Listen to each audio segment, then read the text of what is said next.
Hello everyone, welcome back to my channel. So today's our topic is soil origin.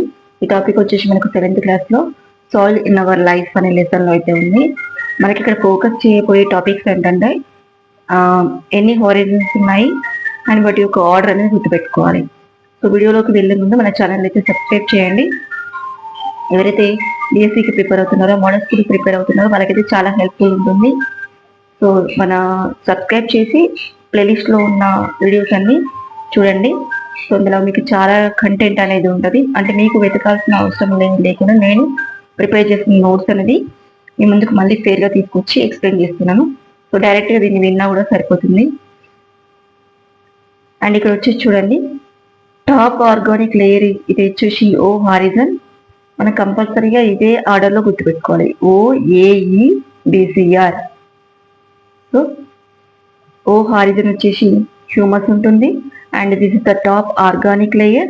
మనకి ఇక్కడ organic అంటే plant wastes, animal wastes ఎక్కువగా ఉండే layer అనమాట. So దాంతో హ్యూమస్ అనేది ఫామ్ అవుతుంది. హ్యూమస్ అంటే organic layer and which holds more water holding capacity. So if they have the water holding capacity, plant can observe more water. So this is the very useful to the plant growth and also having the rich nutrients.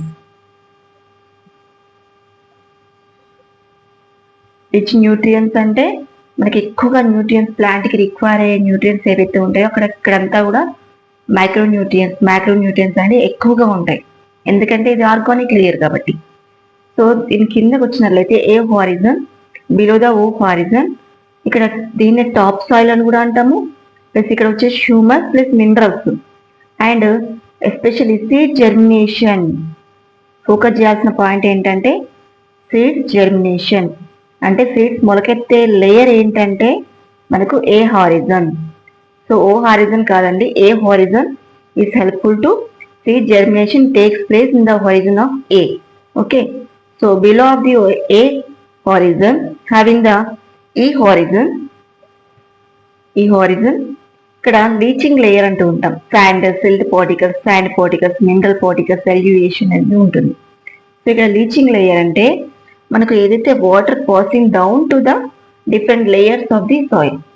Okay, so leaching అంటే ఇక for example if it is rainy, the rain water collects from the humus and also passing down from through the A horizon and then to the E horizon. Here sand particles will be, silt particles will be, mineral particles will be. So ఇక్కడ leaching process అనేది